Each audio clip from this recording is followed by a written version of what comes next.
नमस्कार, आप देख रहे हैं एनबी न्यूज और मैं हूं आपके साथ योगेश पांडे। स्वागत है आपका हमारे साथ है इस खास बुलेटिन में। केंद्रीय वित्त मंत्री निर्मला सीतारमण ने आज देश का आम बजट पेश किया है। बजट में टैक्स स्लैब में कोई बदलाव नहीं किया गया है, जिससे मिडिल क्लास जरूर मायूस होगी। और इसके अलावा क्रिप्टो करेंसी से होने वाली इनकम पर 30% टैक्स लगा दिया गया है। सीतारमण ने कहा है कि इस बजट से अगले 25 सालों की बुनियाद रखी जाएगी और इस बजट में 16 लाख नौकरियां देने का वायदा भी किया गया है। तो वित्त मंत्री ने बताया है कि इलेक्ट्रॉनिक्स पर लगने वाले टैक्स में छूट मिलेगी और रत्न के साथ ही आभूषण पर कस्टम ड्यूटी घटाकर 5% कर दी गई है। नकली गहनों पर कस्टम ड्यूटी 400 रुपये प्रति किलो रहेगी। स्टील के स्क्रैप पर कस्टम ड्यूटी 1 और साल के लिए बढ़ाई जा रही है। इसके अलावा खेती से जुड़े सामान को सस्ता किया जाएगा और डिजिटल करेंसी पर भी बात की गई, जिसमें कहा गया कि क्रिप्टो करेंसी से इनकम पर 30% टैक्स लगाया गया है डिजिटल करेंसी पर, और इसके अलावा वर्चुअल करेंसी के ट्रांसफर पर 1% टीडीएस भी लगेगा। कहा गया है कि अगर वर्चुअल एसेट को गिफ्ट के तौर पर दिया जाता है तो टैक्स वह शख्स देगा जिसको वह वर्चुअल एसेट गिफ्ट के तौर पर मिली है, यानी देने वाले को टैक्स फ्री किया गया है और जिसको गिफ्ट मिलेगा उसको टैक्स पे करना पड़ेगा। यह भी बताया गया है कि रुपए की डिजिटल करेंसी को इसी वित्त वर्ष में चालू किया जाएगा। इसके साथ ही कॉर्पोरेट टैक्स को भी घटाया गया है। दरअसल सरकार ने कॉर्पोरेट टैक्स को अब 18% से घटाकर 15% करने का बड़ा ऐलान किया है। दिव्यांगों को भी कर राहत का ऐलान किया गया है और इसके अलावा राज्य सरकार के कर्मचारियों के सामाजिक सुरक्षा लाभों में भी मदद करने और उन्हें केंद्र सरकार के कर्मचारियों के बराबर लाने के लिए केंद्र और राज्य सरकार के कर्मचारियों की कर कटौती की सीमा 10% से बढ़ाकर 14% की जाएगी। वित्त मंत्री निर्मला सीतारमण ने ये बात कही है। रासायनिक खेती को बढ़ावा देने की भी बात कही गई है। कृषि मंत्रालय का दायरा बढ़ाया जाएगा और एमएसपी पर रिकॉर्ड खरीदारी की जाएगी। ऑर्गेनिक खेती पर केंद्र सरकार फोकस करेगी, जोर देगी और ऑर्गेनिक खेती को बढ़ावा दिया जाएगा।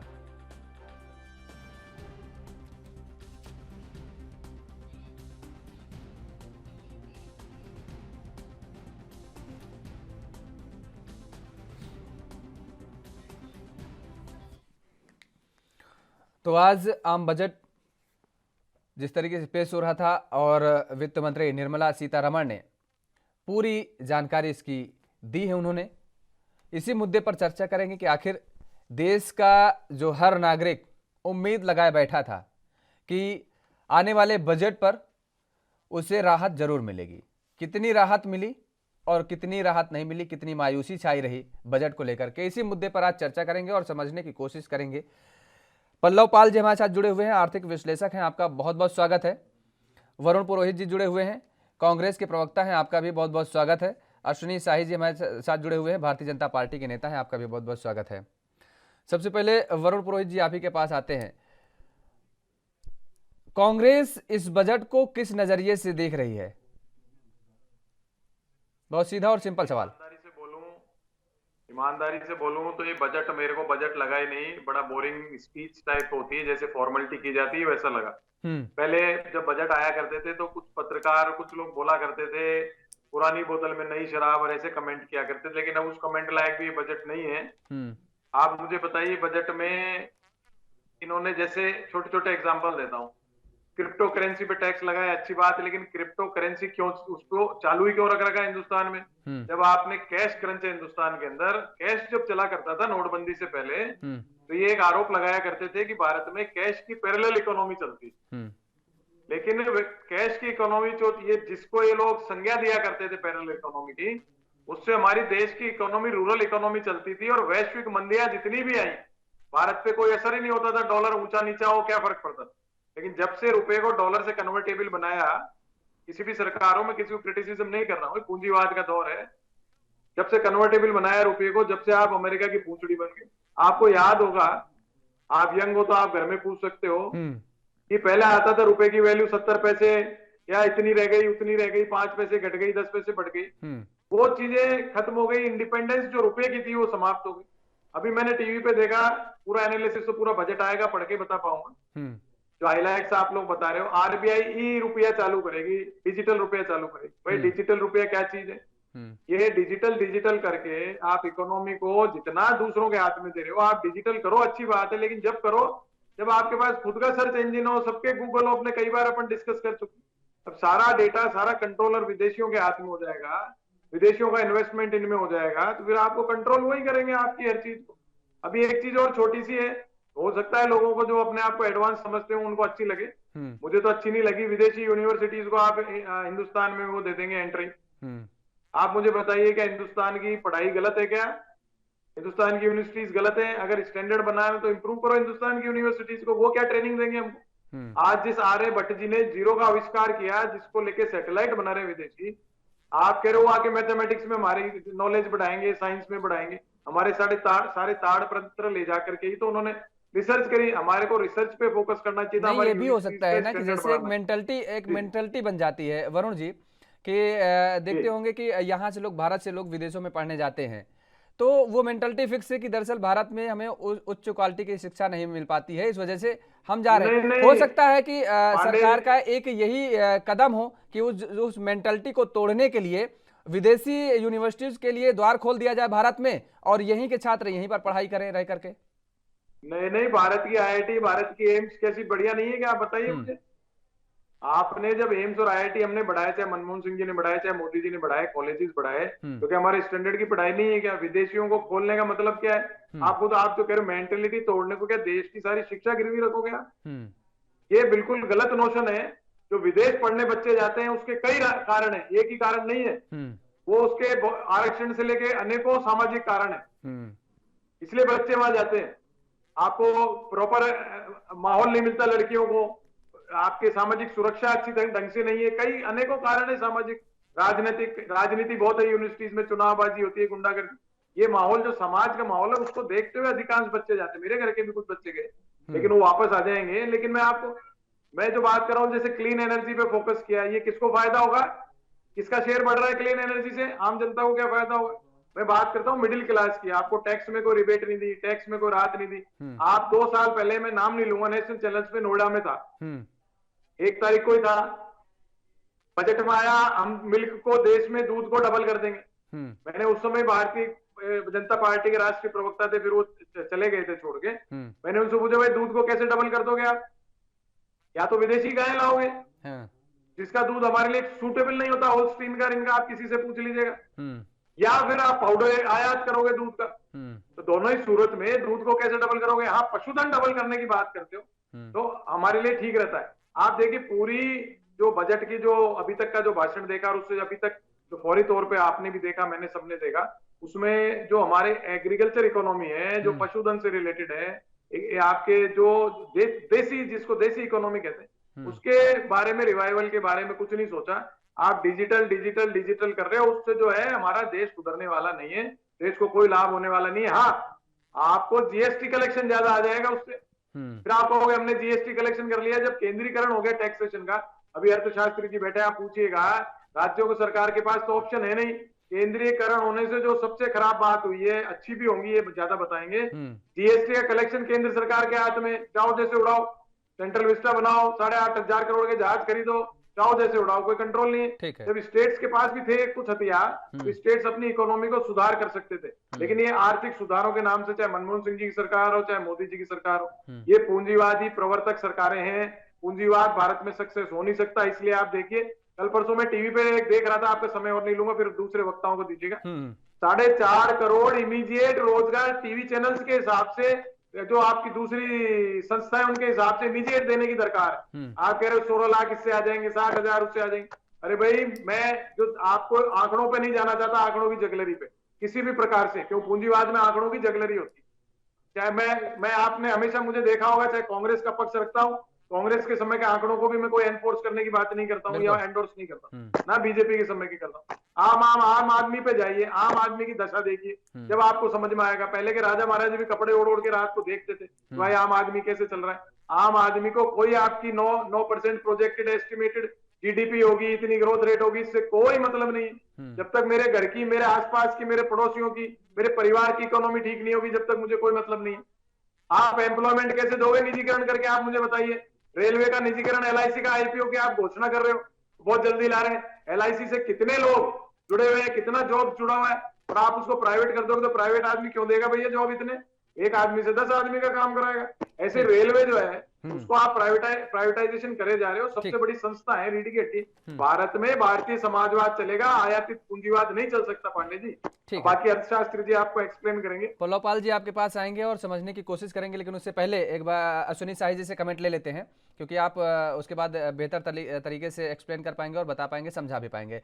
अश्विनी शाही जी, अभी आपने सुना कि वरुण पुरोहित जी ने बताया कि दरअसल वास्तव में ये बजट बिल्कुल बोरिंग था, किसी के लिए कुछ नहीं किया गया, कोई रास्ते, कोई द्वार, कोई आयाम नहीं खोले जा रहे हैं।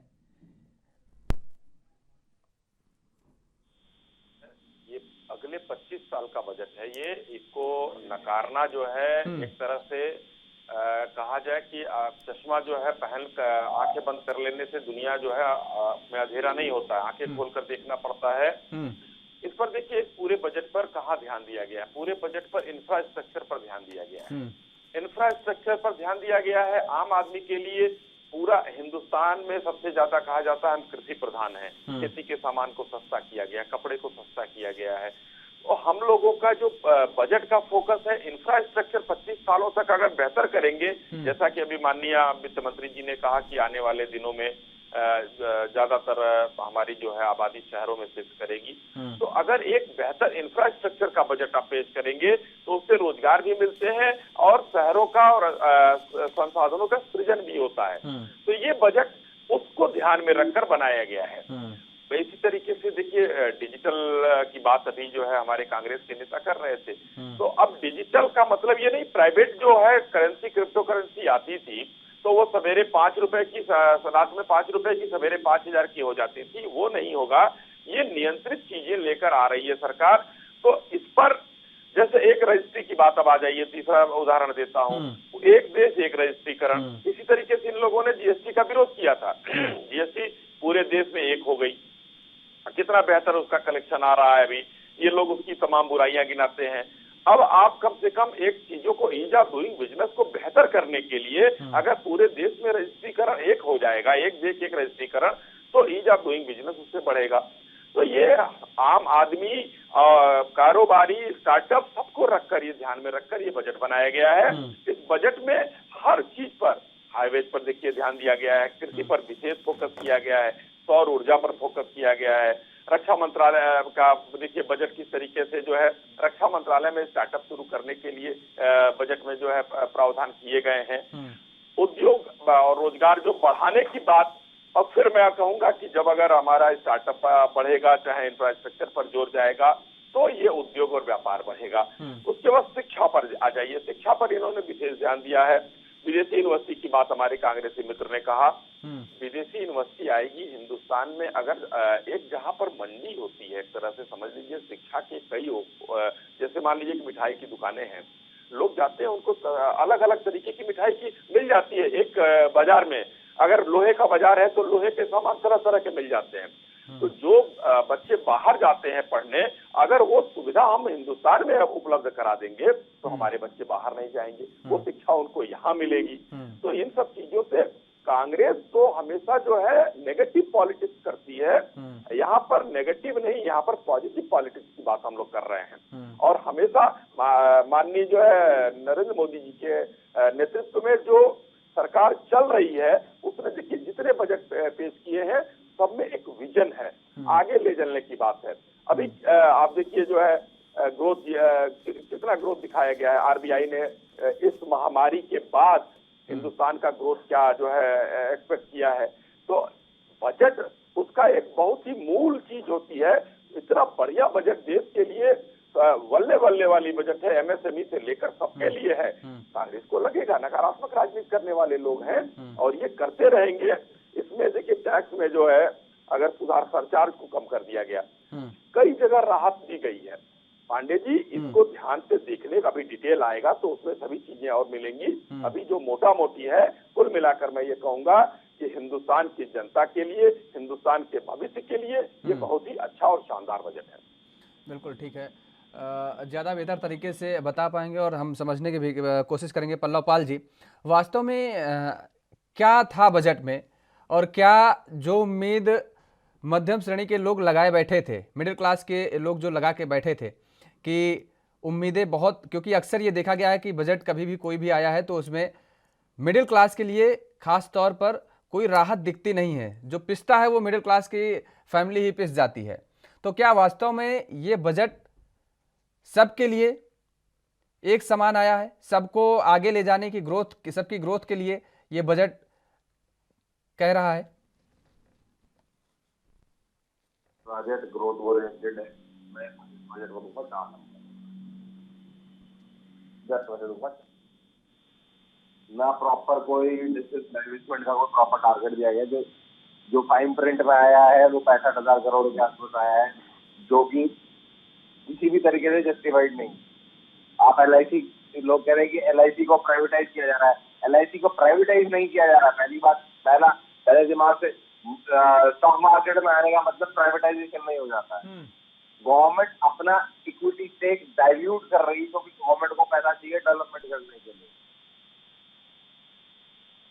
जो पैसा LIC के IPO से रेज होगा वो मेरे ख्याल से करीबन 1 लाख करोड़ हो सकता है अगर सरकार इसको ढंग से करे तो। प्राइवेटाइजेशन, मैं इसको प्राइवेटाइजेशन नहीं कहता, मैं इसको डाइवेस्टमेंट कहता हूँ, जो प्रॉपर वर्ड है जिसको विनिवेश कहा जाता है।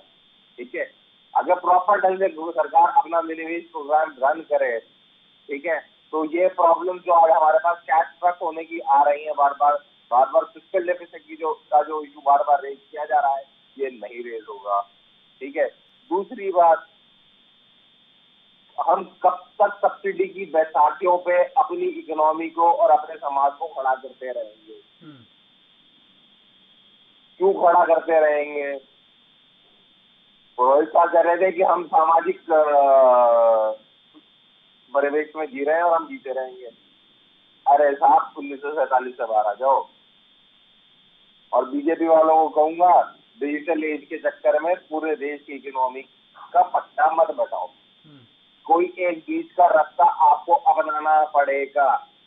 आपने ना कोई टैक्स रिलीफ दिया मिडिल क्लास को, ना कोई आपने प्रोविजनिंग की फूड सब्सिडी के लिए।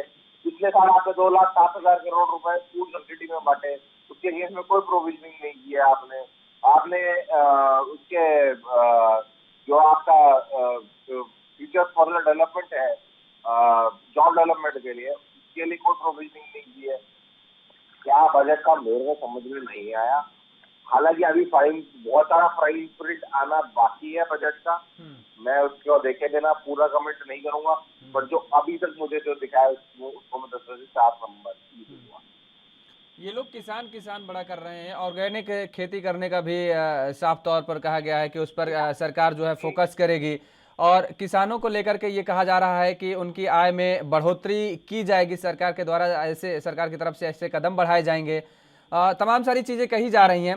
जो कृषक यंत्र हैं उनको भी सस्ते करने की बात कही जा रही है। पांडे जी, आपका 1 मिनट लूंगा जी। जब तक आप किसान को टैक्सेशन नेट में नहीं लाएंगे, जब तक आप लार्ज स्केल फार्मिंग को टैक्सेशन नेट में नहीं लाएंगे, तब तक आप इस देश के किसान को आगे बढ़ता हुआ नहीं देख सकते। जब तक किसान प्रॉफिट के लिए फार्मिंग नहीं करेगा, तब तक वो जिंदा नहीं रह सकता, तब तक बाकी किसी भी रिफॉर्म का कोई मतलब नहीं रह जाता। ये जो 3 काले कानूनों की बात हो रही है, ये बाहर की स्टेज थी। पहले टैक्सेशन नेट को बढ़ाना था, पहले ये बताना था छोटे और मझोले किसानों को कि आपके सपोर्ट के लिए हम बड़े किसानों को टैक्सेशन नेट में ला रहे हैं। ITC एक बहुत बड़ा किसान है, क्यों नहीं उसके ऊपर टैक्सेशन लगाया जाता? मुझे समझ में नहीं आ रहा। 500 निकल गए तो के ऊपर कोई टैक्सेशन नहीं। क्यों? जब तक आप मिडिल क्लास को रिलीफ कैसे दोगे? आप लोअर मिडिल क्लास को रिलीफ कैसे दोगे? तभी दे सकते हो ना जब आपके पास बड़ा टैक्स हो। किसान को आप रिलीफ कैसे दे सकते हो? आप हायर एमएसपी कैसे दे सकते हो?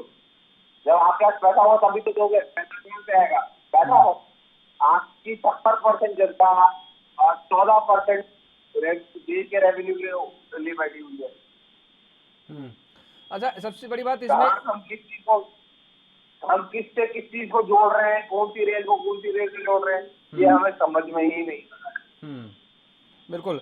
और दूसरी बात ये कि कहा गया है कि दरअसल आत्मनिर्भर भारत के जरिए 16 लाख और मेक इन इंडिया के तहत 60 लाख लोगों को कम से कम रोजगार देने की योजना है। और जो 25 साल का भविष्य देखा जा रहा है, क्या वास्तव में जो चीजें आज कही गई हैं सदन के अंदर वो बिल्कुल अनुकूल बैठती नजर आएंगी क्या आगे भी?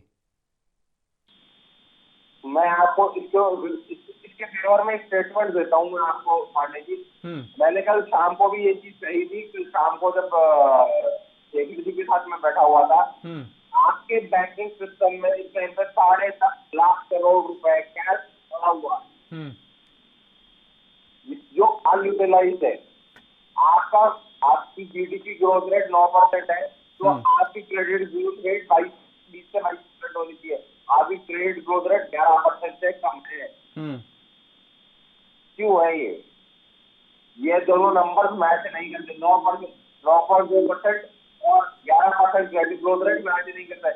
जब आपके पास क्रेडिट ऑफटेक ही नहीं है, जब आपके बैंकों से पैसा जा ही नहीं रहा लोगों के लिए, तो आप कहाँ से ग्रोथ रेट आ रही है? किस बेसिस पर ग्रोथ रेट आ रही है? क्या ट्रेड वैल्यू जनरेट हो रही है? ना तो कोई ट्रेड नंबर कोई क्लियर जस्टिफिकेशन दिया गया बजट के अंदर।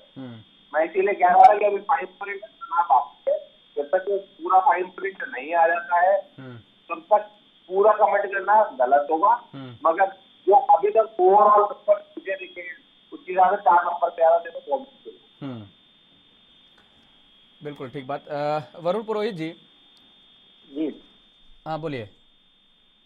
मैं कह रहा था एमएसपी की बात आपने की, पाल साहब ने की एमएसपी देंगे कहाँ से। मुझे बताइए भी किसानों से जो इन्होंने समझौता किया, कृषि कानून वापस लिए, काले थे पीले थे या कौन से कलर के थे वो तो सबको पता है, लेकिन जब आपने उनको वापस लिया था सब किसानों से आपने समझौता किया कि फटाफट हम एमएसपी का कानून लाएंगे। अब इनको अगर किसानों के वोट चाहिए थे, लाना था, इंतजार किस बात का कर रहे थे? यूपी चुनाव के परिणामों का इंतजार कर रहे हैं। क्योंकि अगर आपका जो बजट सेशन था आप लिया थे फटाफट, इतना 1 महीना आपके पास था, एमएसपी कमेटी बनाते, कानून लिया थे, कुछ किसानों को राहत देते। अब रेलवे का बजट आपने, रेलवे का अलग आया करता था, वो 2 साल पहले आपने मर्ज कर दिया फाइनेंस में। वो सीतारमण जी ही उसका बजट पेश करेंगी, जबकि रेलवे बजट अलग हुआ करता था। हमारे फोर फादर्स कोई दूरदर्शी और इंटेलिजेंट कम नहीं थे, उन्होंने इतना ढंग से बनाया। नेहरूवियन, हम नेहरू जी का नाम जरूर लेते हैं कि वो प्रधानमंत्री थे। नेहरूवियन मॉडल ऑफ इकोनॉमी वो थी। मिक्स इकोनॉमी के बगैर पाल साहब हाथ मत जोड़ो, मिक्स इकोनॉमी के बगैर आप देश को नहीं चला सकते। आप जो कह रहे हो रेशियो हो सकता है, आप 51-49 ऐसे कर सकते हो, पूरा 100% आप डिसइन्वेस्टमेंट कर दोगे किसी चीज को तो प्राइवेट ही हो गया वो। आप मुझे बताइए, अभी इन्होंने एलआईसी की बात की, एलआईसी में कितना रिटेल पार्टिसिपेशन देंगे? 5%, 10% नहीं देंगे, बाकी सब पूंजीपतियों को देंगे। क्यों नहीं देते हो रिटेल में? आप सारे शेयर आईपीओ लाते हो तो रिटेल वाले, रिटेल इन्वेस्टर को क्यों नहीं देते हो?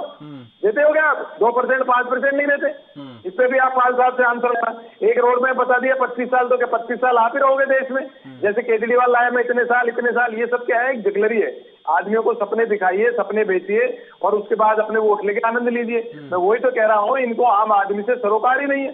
इन्होंने 2 साल पहले कहा था, पाल साहब को याद होगा, हम दूध को डबल कर देंगे। कैसे कर दोगे?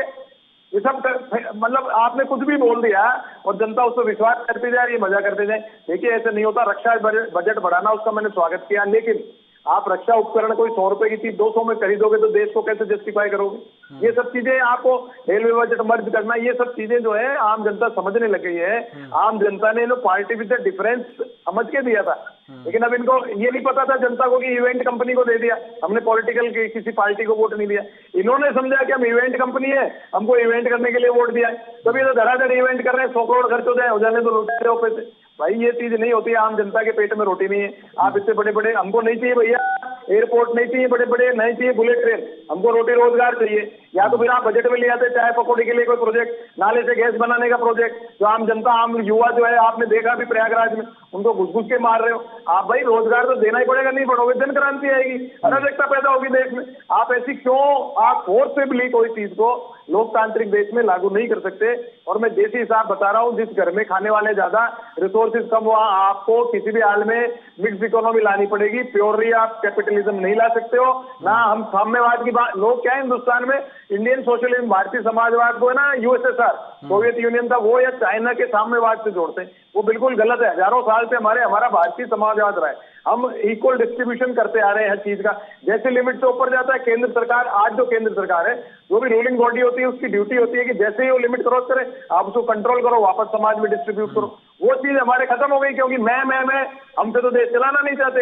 आज फाइनेंस मिनिस्ट्री की बात अभी पाल साहब ने की, फाइनेंस एक्सपर्ट को तो फाइनेंस मिनिस्टर बनाना ही नहीं चाहते।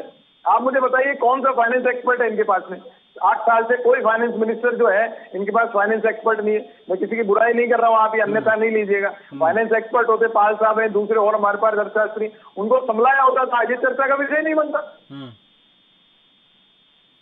लेकिन बताया आत्मनिर्भर, भारत पहले से आत्मनिर्भर है। अर्थव्यवस्था को लेकर पांडे जी के बताई गई है कि दरअसल इस साल जो है अर्थव्यवस्था में 9% जिस तरीके से बताया गया है कि वृद्धि की बात कही गई है, और ये दुनिया की अर्थव्यवस्थाओं में सबसे ज्यादा बढ़ोतरी बताई गई है। दूसरी बात, राजस्व घाटे का भी जिक्र किया गया है। राजस्व घाटे में 21-22 में बताया गया है कि 2021-22 में जो 6.9 है वो 22-23 में 6.4 हो जाएगी, और उसके बाद 24 और 25 में तो आंकड़ा ये भी बताया गया है कि 4.5 पर पहुंच जाएगी, फीसदी पर पहुंच जाएगी राजस्व घाटा जीडीपी का। तो आर्थिक स्थिति तो मजबूत हो रही देश की इस अनुसार। किस कॉस्ट पे हो रही है ये हमें रियलाइज करना होगा।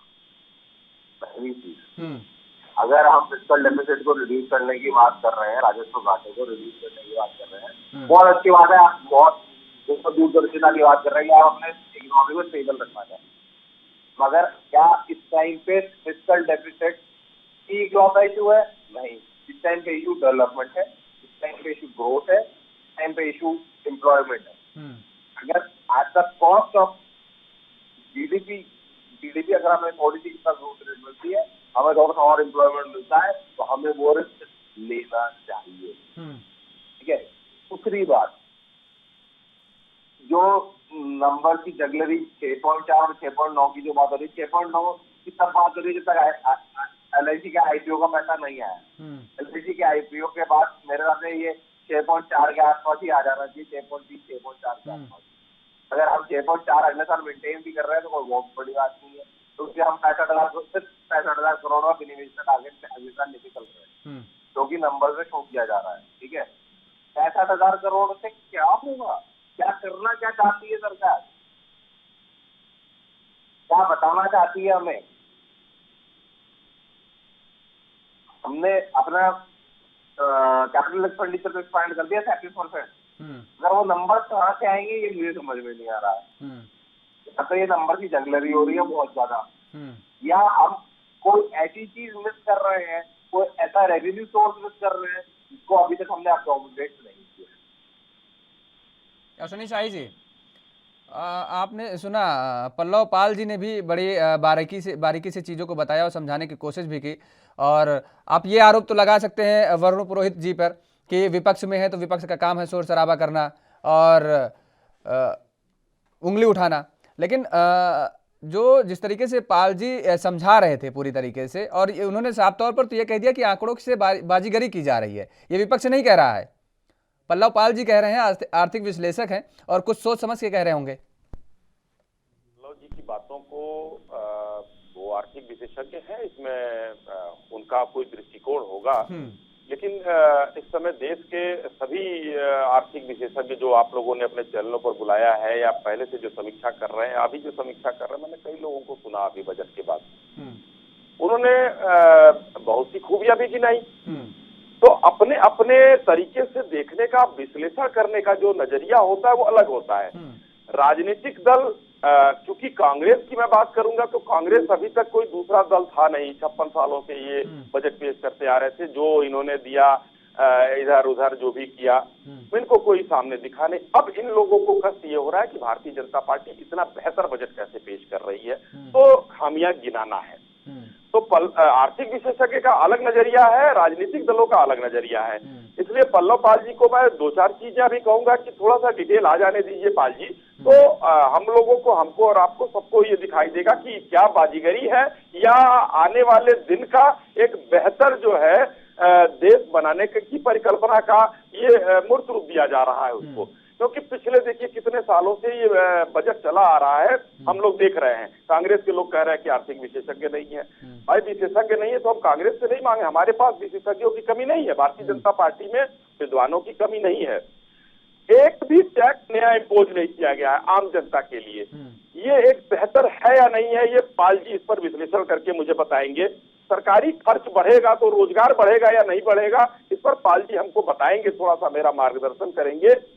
और जो भी चीजें देखिए, चाहे हम विनिवेश की बात करें, हम रक्षा बजट में स्टार्टअप की बात करें, हम स्वास्थ्य सुविधाओं में इंफ्रास्ट्रक्चर की बात करें या पूरे देश के जनरल इंफ्रास्ट्रक्चर की बात करें, हमने ध्यान किस पर दिया है? हमने मिडिल क्लास और लोअर मिडिल क्लास पर ध्यान दिया है कि रोजगार उसका बढ़ेगा ही बढ़ेगा। जब देश बढ़ेगा तो रोजगार बढ़ेगा। हम कहां से लाएंगे, कैसे लाएंगे, इसको हम विस्तृत रूप से जब बजट के सारी चीजें आ जाएंगी सबके सामने, हमको दिखाई दे जाएगा अपने आप। लेकिन जो मुख्य बातें हैं जिस पर हम लोग बात कर रहे हैं, ये हम मार्गदर्शन जरूर चाहेंगे पल्लव पाल जी से, तो ये इस पर हमको जरा सा मार्गदर्शन करें।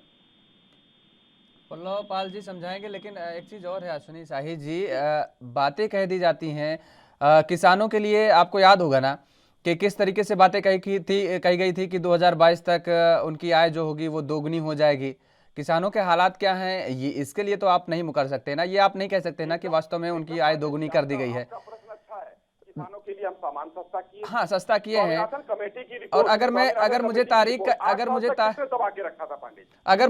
का याद है तो शायद 9 फरवरी 2016 में, शायद अगर मैं सही हूं तो 9 फरवरी 2016 को प्रधानमंत्री जी ने इस बात की घोषणा उत्तर प्रदेश में आकर के ही की थी। पांडे जी मैं पूरा कर लेता हूं। भारतीय जनता पार्टी ने 1.5 गुनी करने के आसपास हम ही पहुंचे हैं, भारतीय जनता पार्टी ही पहुंची है। कांग्रेस ने जो है स्वामीनाथन कमेटी की रिपोर्ट क्यों दबा कर रखी? गति शक्ति मिशन पर जरा ध्यान दीजिए। पूर्वोत्तर को इन्होंने दूसरा ही देश समझा था, पूर्वोत्तर पर हम ध्यान दे रहे हैं। आज पूर्वोत्तर का एक मंत्रालय बना है, वहां के विकास पर भारतीय जनता पार्टी की सरकार ध्यान दे रही है। अभी हम लोग यहाँ पर चर्चा में पूर्वोत्तर को भी छोड़ रहे थे। नदियों को जोड़ने की परिकल्पना भारतीय जनता पार्टी की थी, वो किसके लिए ज्यादा बेहतर होगी, वो आज 5 नदियों को जोड़ने की बात भी माननीय वित्त मंत्री जी ने किया था। उसके बाद आप आ जाइए, आप पोस्ट ऑफिस को बैंक बनाना, कितना बड़ा फैसला है। पोस्ट ऑफिस हर गांव में आज इंफ्रास्ट्रक्चर है, उसको अगर हम बैंक की तरह कर देंगे और जो उनके पोस्टमैन जो है वो एक तरह से बैंक मित्र की तरह काम करेंगे या बैंक सेवक की तरह काम करेंगे, कितना बड़ा बदलाव होगा देश में, इसको सोचने वाली बात है। सबसे बड़ा मिशन जो गति शक्ति मिशन माननीय प्रधानमंत्री नहीं, आपने नदियों को जोड़ने की बात कही है, ठीक बात है, हम स्वीकारते हैं कि इससे किसानों को फायदा होगा, उनको सिंचाई के लिए कहीं ना कहीं जल की पूर्ति होगी। लेकिन सबसे बड़ी बात यहाँ पर एक और रखी गई है, टाइमलाइन कोई नहीं दिया गया है। अगर टाइमलाइन दिया जाता तो मुझे लगता है ये सबसे बेहतर होता, क्योंकि जिस तरीके से तमाम सारी योजनाएं चली हैं, तमाम सारी परियोजनाएं लाई गई उत्तर प्रदेश हो चाहे अन्य राज्य हो पूरे भारत में केंद्र सरकार की तरफ से, कि चाहे वो गंगा सफाई अभियान को लेकर के देख लें, पानी की तरह पैसा बहाया गया, मतलब अन्य सारी तमाम सारी योजनाएं हैं, उसका कोई रिजल्ट नतीजा दिखता नजर नहीं आया है। पांडे जी उसका भी जवाब आप ले लीजिए। गंगा सफाई की बात है, उस गंगा में सफाई करके क्रूज चलाने का काम और जो माल परिवहन की व्यवस्था की है वो उसी सरकार ने की है। तो आज हम क्रूज चला रहे हैं पटना से लेकर हल्दिया तक, हमारे क्रूज में जो है जब माल परिवहन वहां से हो रहा है तो ये सफाई के बगैर तो संभव नहीं था। तो यानी कि काम हुआ है। आज भारतमाला रोड पर देखिए कितना काम हो रहा है, ये हमारी परिकल्पना है। आज 25,000 किलोमीटर एक साल में रोड बनाने की जो बात की गई है हमारे यहाँ, आप बताइए कांग्रेस जब गई थी 2014 में, आज पूरे देश में कितने हजार किलोमीटर के हाईवे थे और आज कितने हजार किलोमीटर के हाईवे हैं और कितना एक्सप्रेस वे इस समय है पूरे देश में। आज जो दिल्ली से मुंबई बन रहा, देखिए एक टाइम के अंदर बनाया जा रहा है, तो सारे काम हम जो कर रहे हैं वो विद इन टाइम कर रहे हैं। इसमें पांडे जी कोई कहीं पर क्वेश्चन मार्क नहीं है, क्योंकि इन लोगों ने इंफ्रास्ट्रक्चर पर ध्यान नहीं दिया था। आज सड़कों का जाल बिछाने की परिकल्पना माननीय स्वर्गीय श्रद्धेय अटल बिहारी वाजपेयी ने जो की, उसको भी इन लोगों ने रोकने का काम किया। उसके बाद हम लोगों ने उसको फिर से आगे बढ़ाया, जो आज पूरे देश को सड़कों का संसाधन जाल फैला हुआ है। और आज इंफ्रास्ट्रक्चर में कितने रोजगार मिले हुए हैं, उसमें स्टील की भी खपत होती है, सीमेंट की भी खपत होती है, लेबर भी लगती है, तो इस पर भी इन लोगों का ध्यान नहीं था। आज 25,000 किलोमीटर सड़कों की बात माननीय वित्त मंत्री जी कर रही हैं, तो इससे क्या मैसेज जाएगा? रोजगार बढ़ेंगे, लोगों की उत्पादक क्षमता बढ़ेगी, फैक्ट्रियों में सारी चीजों का उत्पादन बढ़ेगा, तो सारी चीजें एक घोषणा से निहितार्थ उसी में है। ठीक है। वरुण पुरोहित जी, अब देखिए कितनी बड़ी बड़ी योजनाएं लाई गई हैं, गिनाई भी गई कि किसानों के हित में कदम उठाया गया है, रोजगार देने की क्षेत्र में भी सोचा गया है, दूरदर्शी सोच लाई गई है सामने। और सड़क के निर्माण को लेकर के जिस तरीके से देश भर में जाल बिछाया जा रहा है, इस बात को तो खैर आप भी स्वीकारेंगे, मुझे लगता है कि नहीं, वास्तव में इस दिशा में काम हुआ है। पांडे जी, एक देसी बात बताता हूँ, उदाहरण देता हूँ आपको। आप अपने पिताजी के लिए कह सकते हो कि आप 2 प्लॉट क्यों नहीं खरीदे, आज करोड़ों के हो जाते मेरे पास। ये तो आप उदाहरण दे रहा हूँ, घर की बात कह देते ना बच्चे, आप पापा ये और खरीद लेते तो हमारे पास और पैसे हो जाते। सन 47 में तो कहते 47 में क्यों नहीं बनाया i7 कंप्यूटर, आज ही क्यों बनाया, हमने बना दिया। ये सब चीजें पका माल इनको मिल गया, इसलिए बातें कर रहे हैं। जब कांग्रेस देश आजाद हुआ था, जो हमारे पूर्वज थे उनको क्या मिला था, क्या था, उस हिसाब से उन्होंने तैयार किया, इनको पका पाया। अब डॉक्टर मनमोहन सिंह जी की आर्थिक नीतियों का मैं समर्थक नहीं रहा हूँ, लेकिन वो जीएसटी कलेक्शन और सारी नीतियां उन्हीं की तो फॉलो कर रहे हैं, उसी से इनके पास पैसा आ रहा है। मैंने कहा ना, केंद्रीकृत हो गया टैक्सेशन का सारा खेल, अब वो केंद्रीकृत हो गया, इनके पास पैसा आ गया। अभी कह रहे हैं सड़कों, मैंने कहा भाई हमको नहीं चाहिए सड़कों का जाल, हमको रोटी रोजगार चाहिए। किसानों की आय किसी हाल में सड़कों के जाल से नहीं हो सकती पूरी। इरिगेटेड लैंड होगा, उसमें पानी होगा, बिजली होगा, जब उसकी आय बढ़ेगी उसका उत्पादन होगा। जब तक बिजली नहीं होगी, जब तक पानी कुएं में नहीं होगा, जब तक फसल पैदा ही नहीं होगी, आप उसको कर क्या लोगे? अब आप राजस्थान का एग्जाम्पल लीजिए, 1/3 भी इरिगेटेड लैंड नहीं है, 2/3 इरिगेटेड लैंड का किसान क्या कर लेगा? आप कुछ ही कर लो उसके लिए। आप अडानी को लाओ, अंबानी को लाओ, कृषि बिल लाओ, कुछ होना जाना नहीं है। मैंने उस समय भी डिबेट में साल भर पहले कहा था, भैया आपको देना है लैंड तो राजस्थान का जो थार डेजर्ट का पड़ा है दे दो, खाली पड़ा है वो दे दो, जाके पूंजीवती जो है उसमें पैसा लगा के पैदा करें। इरिगेटेड लैंड पे कह रहे हैं ना कि दरअसल इंफ्रास्ट्रक्चर बढ़ेगा तो रोजगार तो ऑटोमेटिक आएंगे।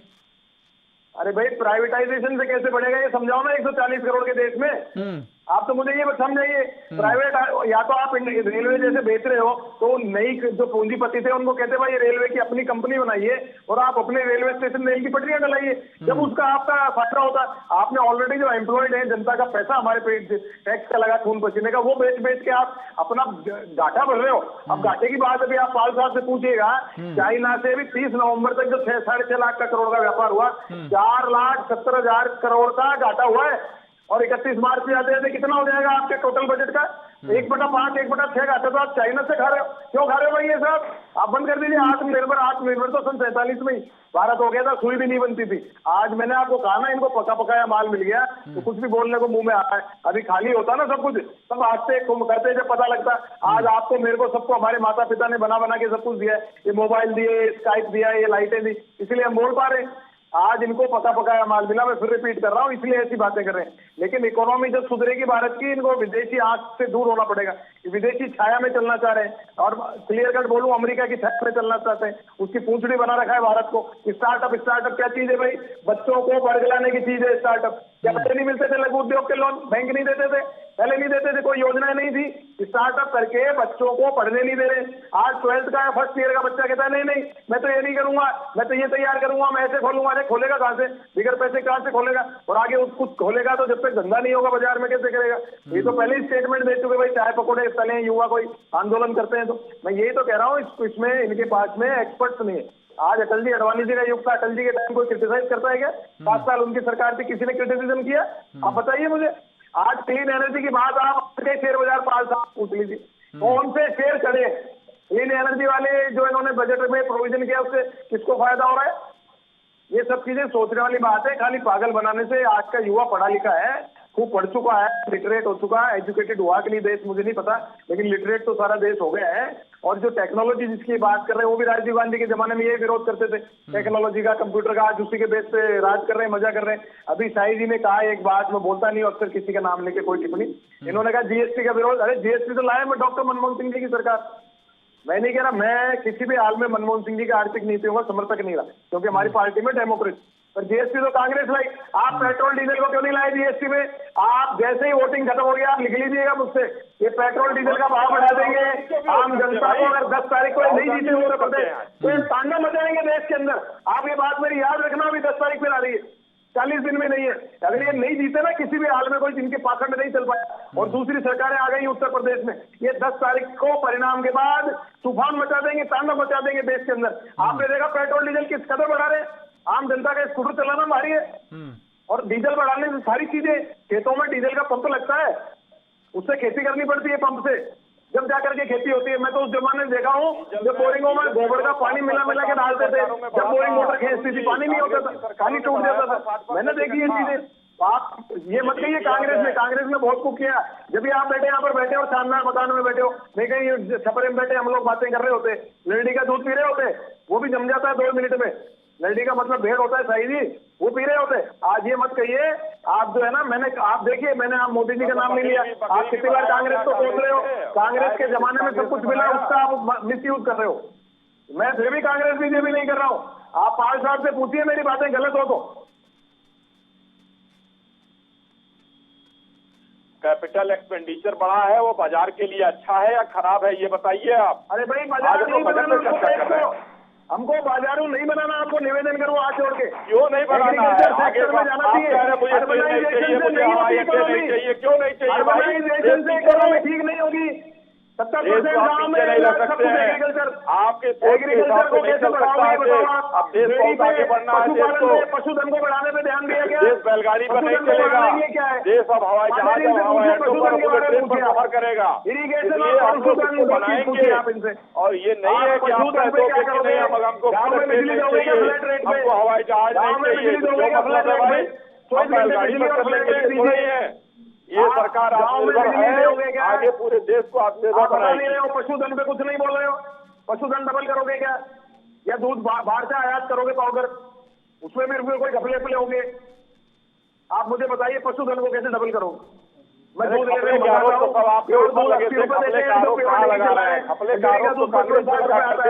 आप मुझे बड़े भारी भी काटा है गांधी का नाम भी लेने लग जाओगे, भारी जो है आपको रटे लोग बीजेपी वालों। आप तो मुझे ये बताइए पशुधन डबल कैसे करोगे?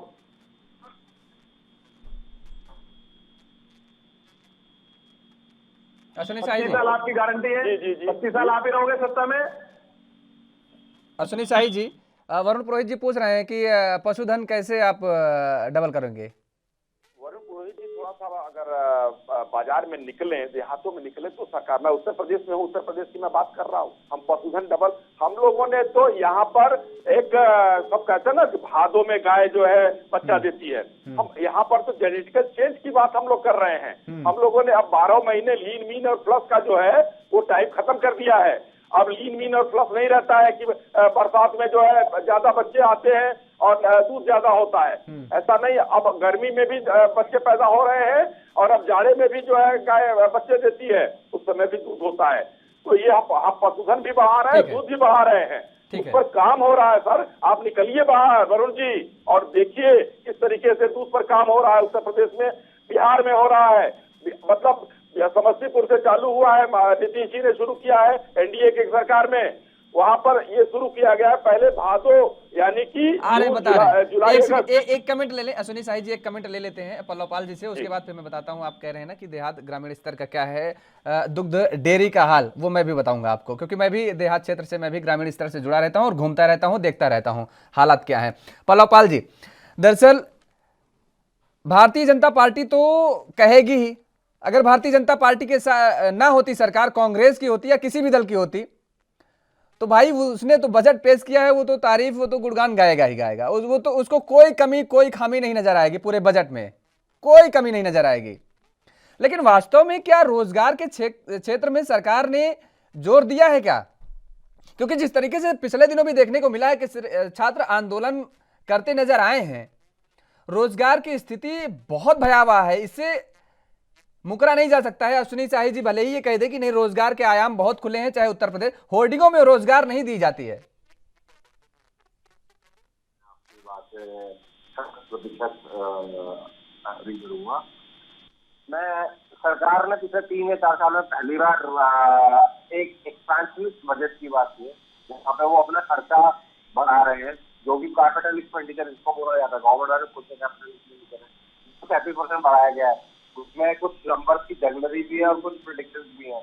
एक प्रेडिक्शन ये है कि कॉर्पोरेट टैक्स में 100% ग्रोथ रेट आएगी 2022 से, क्योंकि 2019-20 और 2020 में जो टैक्स लॉसेस हुए थे उसको कवर करने के लिए वो गवर्नमेंट ने अपने एडजस्टमेंट किए हैं। इस बारी का जो tax collection, direct tax collection, corporate direct tax collection है वो 3,65,000 करोड़ के आसपास है, जो कि गवर्नमेंट एक्सपेक्ट करी कि 7,20,000 करोड़ रुपए के आसपास होगा। कितना हो पाता है कितना नहीं हो पाता ये एक बहुत बड़ा क्वेश्चन मार्क होगा।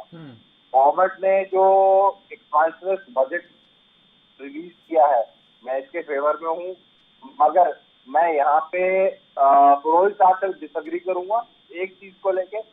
अगर हिंदुस्तान को आगे बढ़ना है तो हमें नॉन फॉर्मल सेक्टर जॉब्स के ऊपर, स्टार्टअप सेक्टर के ऊपर, क्योंकि आज की डेट में दुनिया कार्बन न्यूट्रल होने जा रही है।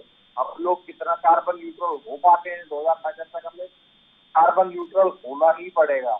और अगर हमें अपनी दुनिया को, अपने देश को बचाना है तो कार्बन न्यूट्रलाइज प्रोडक्ट हमें यूज करने ही पड़ेंगे।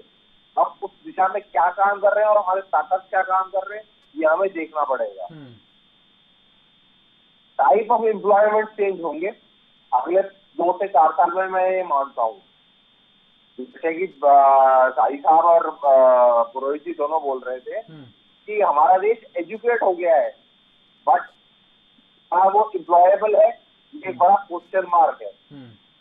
मैंने नहीं कहा एजुकेट, मैं लिटरेट हो गया। एजुकेट कितना हुआ है पता नहीं, लिटरेट जरूर हो गया। मैं आपकी बात से पुरोहित जी बिल्कुल अग्री करूंगा। हमें अगले 4 से 5 साल में पता चलेगा कि वो कुछ लिटरेट होने का और एजुकेट होने में क्या डिफरेंस आ रहा है। क्योंकि अगर हमें आगे की ग्रोथ रेट और ग्रोथ ट्रेजेक्टरी पकड़नी है तो हमें अपने यहाँ एलॉन मस्क भी बनाने पड़ेंगे, हमें अपने जेफ बेजोस भी बनाने पड़ेंगे, हमें अपने यहाँ इन्फोसिस भी दोबारा बनानी पड़ेगी, हमें टीसीएस भी दोबारा बनानी पड़ेगी और हमें टाटा एलेक्सी भी दोबारा बनानी पड़ेगी। ये हमें डिसाइड करना है कि हम करना क्या चाहते हैं। मैं अभी भी ये कहूंगा कि अगर ये बजट के नंबर्स जो प्रेडिक्ट किए जा रहे हैं और जो बोले जा रहे हैं, अगर इसका 70% की करेक्शन हो, करेक्ट फॉर्मेट में प्रेजेंट किए जाते हैं तो हम अगले 1 साल के अंदर 30 से 35 lakh job organise unorganise sector में क्रिएट कर पाएंगे। 25,000 किलोमीटर का बहुत बड़ा सपना सरकार ने देश को दिया है आज, मगर उसके कारण एंसिलरी सेक्टर्स में कितना एम्प्लॉयमेंट आता है ये देखना पड़ेगा। क्या हम एक और बहुत अच्छा स्कीम लॉन्च की गई जहाँ पे पहली बार हमने रिवर कनेक्टिविटी की बात की है, 5 या 7 रिवर को कनेक्ट करने की बात की है निर्मला सीतारमण जी ने। वो कितना इम्प्लीमेंट हो पाती है, क्योंकि हम 2002 से रिवर कनेक्टिंग प्रोजेक्ट की बात करते हुए आ रहे हैं, वो कितना और वो उड़ा पाती है वो हमें देखना पड़ेगा। क्योंकि इसमें डैम भी बनेंगे, रिवर्स डैम भी बनेंगे और हमारा जो कुछ भी अब डेवलपमेंट होगा हमें बेसिक सरकार को एक चीज डिसाइड करनी पड़ेगी, या तो वो बिजनेस के लिए बिजनेस कर ले या इंफ्रास्ट्रक्चर डेवलपमेंट के लिए बिजनेस कर ले। अभी तक 2000 तक हम सरकार बिजनेस के लिए बिजनेस कर रही है, इसका खामियाजा आज की डेट में जो सामाजिक विकास जिसकी पुरोहित जी बात कर रहे थे, खामियाजा आज हम भुगत रहे हैं। और पहला रेल बजट जवाहरलाल नेहरू जी ने नहीं दिया था, 1865 में अंग्रेजों ने दिया। मैं आपको पुरोहित जी आपको याद दिला देता हूँ। नहीं, मैंने कहा ही नहीं नेहरू जी ने किया था, मैंने कहा रेलवे बजट इन्होंने मर्ज किया है फाइनेंस बजट में। बिल्कुल, आपने एक चीज और कही थी कि हमें पूर्वजों से मिला है, ये हमें अंग्रेजों की देन है पुरोहित जी। नहीं तो अंग्रेजों के पास भी हिंदुस्तानी थे ना साहब, हिंदुस्तानी पूर्वजों ने तो देश बना के दिया है। आज किस आपकी आजादी भी पूर्वजों ने दिलाई है।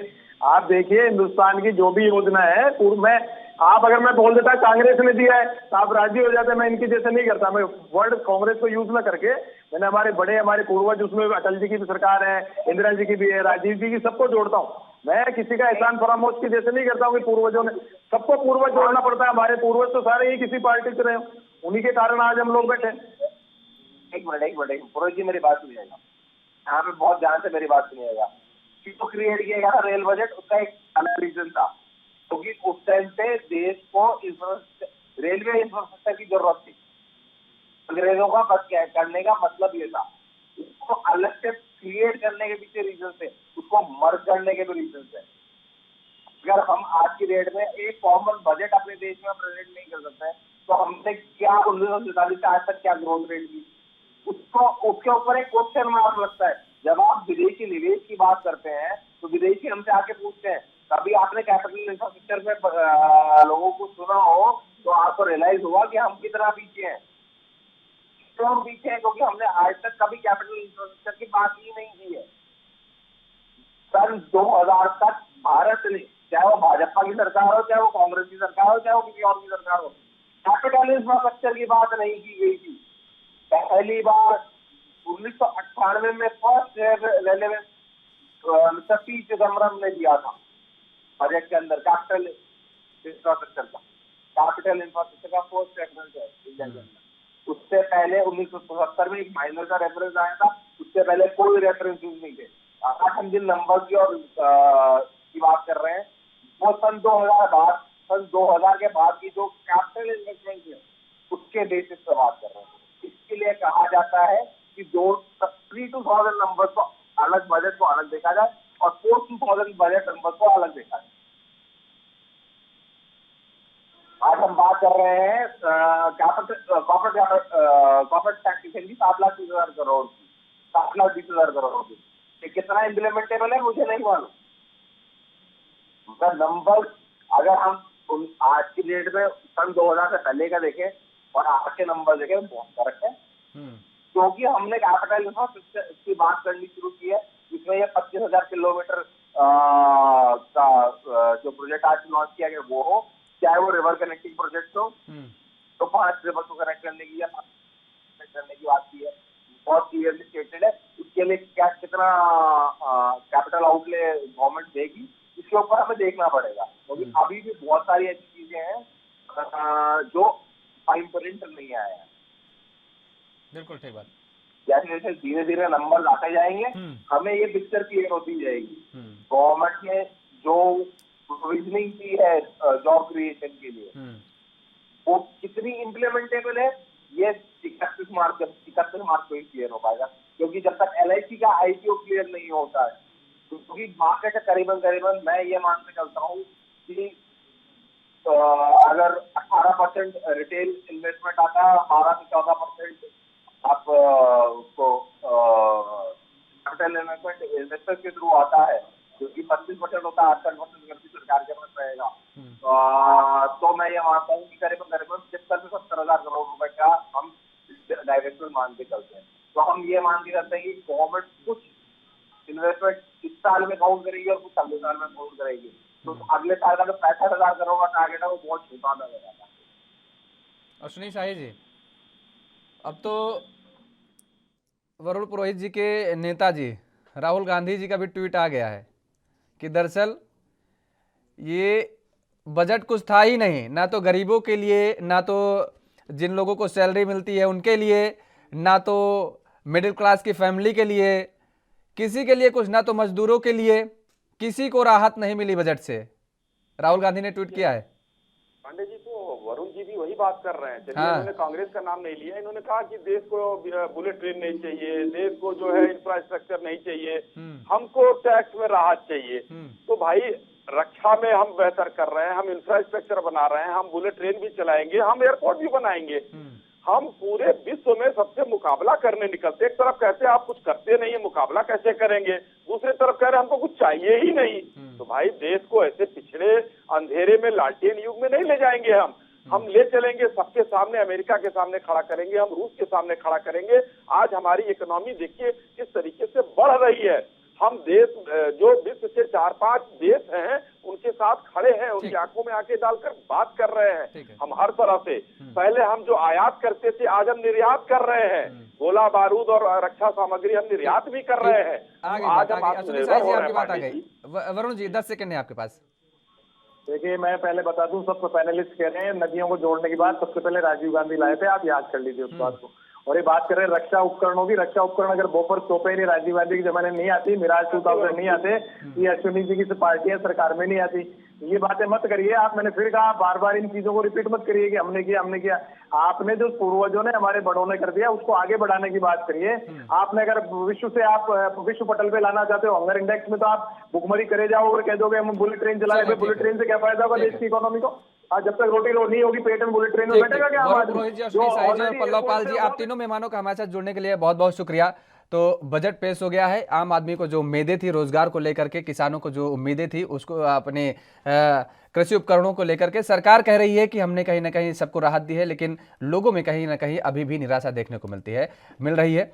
और इस चर्चा में फिलहाल मेरे साथ इतना ही। देश और दुनिया की तमाम खबरों के लिए बने रहिए ANB न्यूज़ के साथ। नमस्कार।